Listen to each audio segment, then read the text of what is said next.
Hi, I'm Gloria Williamson, Clinical Director of Your Life Nutrition, with offices in Southern California and clients seen virtually worldwide. We created this series as an offering to help spread fresh, science-based information that will enhance the safety of food and body relationships. Our dietitians have supported very difficult moments with parents, guardians, healthcare professionals, teachers, and coaches.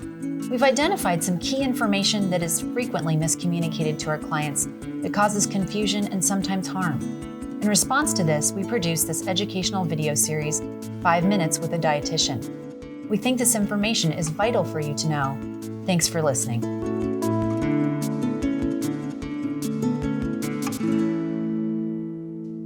My name is Sherry Lynn, and I'm a registered dietitian nutritionist.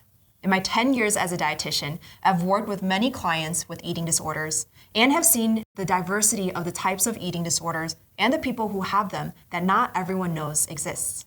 The increase of eating disorders in teens during the pandemic and the fact that eating disorders are among the deadliest mental diseases in the U.S. has emphasized the importance of eating disorder awareness. Furthermore, it's vital for practitioners, parents, coaches, etc., who work with children and adolescents to be aware of the various types of eating disorders and the diversity of people who have them. Eating disorders are diseases of the mind and body. Therefore, they require treatment that addresses both mental, emotional, and physical struggles that the person is experiencing. People develop eating disorders from a wide range of factors, including diet culture prevalent in family social circles, trauma, prescribed restrictive diets, specific body ideals, and genetic predispositions. Although it's important to note that what fuels someone's eating disorder is complex and unique to the individual. There are 8 categories of eating disorders under DSM-5, a manual for assessment and diagnosis of mental disorders, all of which you can find in a reference page linked in the description of this video. But today, I want to focus on the 3 most common categories and the diverse range of individuals who are affected by them. The first category is binge eating disorder, which consists of recurrent episodes of eating large amounts of food beyond fullness, eating rapidly and/or secret eating followed by distress and guilt around binges. With binge eating disorder, there's a sense of lack of control over eating during a binge episode. Next, there is bulimia nervosa, which is categorized by recurrent binge eating episodes followed by recurring compensatory behaviors, including vomiting, laxatives, exercise, and diet pills. Last is anorexia nervosa, which presents in 2 subtypes. 1, restricting, and 2, binge eating purging.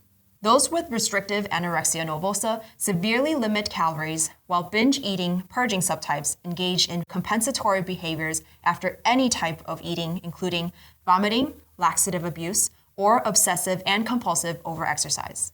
There's a common misconception that only people in larger bodies struggle with binge eating disorder, and only people in smaller bodies struggle with anorexia nervosa. It's even categorized in DSM-5 that individuals who are not deemed underweight by arbitrary medical standards, but exhibit the same tendencies and fears of individuals with anorexia nervosa have atypical anorexia nervosa, when in fact, atypical anorexia nervosa has been found to be more prevalent than typical anorexia nervosa. Additionally, Dr. Jennifer Gaudiani, eating disorder expert physician, reminds us, in fact, most people in larger bodies do not meet criteria for binge eating disorder. You cannot tell who has an eating disorder or who is healthy or unhealthy just by looking at them.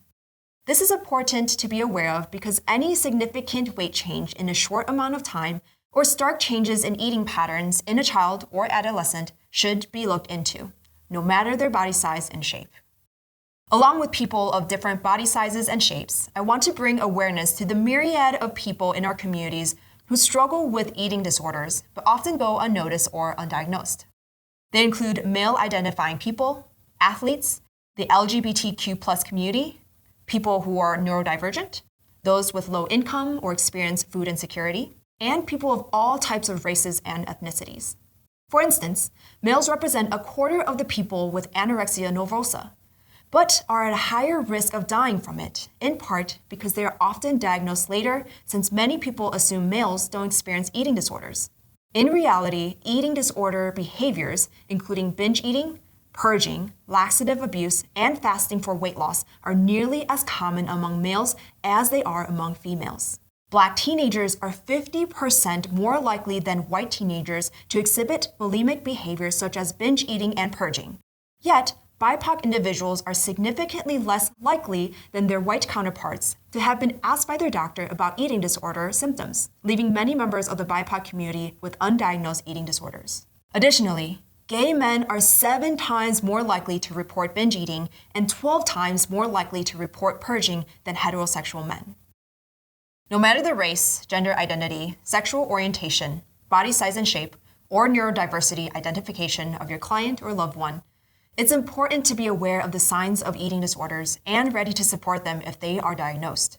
Providing compassionate and effective care for people with eating disorders as early as possible can greatly improve outcomes. This care can be found by building a team with their physician, a dietitian, and a therapist who have experience working with clients with eating disorders. It's important to create inclusive environments free from eating disorder triggering words, phrases, or topics. If you suspect that someone you are close with has an eating disorder, their eating patterns have changed, and they're making negative comments about their body, it would be great to check in with them. You can say, "Hey, I've noticed you're eating differently. Are you okay?" Or, "How's your self-care? Are you eating and getting enough sleep?" A screening tool to assess risk for an eating disorder can be found on nationaleatingdisorders.org. I'm Nancy King, a registered dietitian nutritionist, co-author of the groundbreaking book, Moving Away from Diets, and an activist in the anti-diet, weight-neutral health community for over 30 years. I founded Your Life Nutrition, a nutrition counseling practice, 10 years ago, and have since then cultivated a team of compassionate dietitians who use science-based information and a body-inclusive approach to support clients with a myriad of medical challenges, lifestyle goals, and eating disorder recovery. If you or someone you love could benefit from the support of a dietitian, please reach out to us through our website, yourlifenutrition.co, or send us an email at info@yourlifenutrition.co. We have a free 20-minute intake process that can help you determine if we are a match for you. Be sure to check out our links for resources in the video description that will help you dig deeper into the material presented in this video series.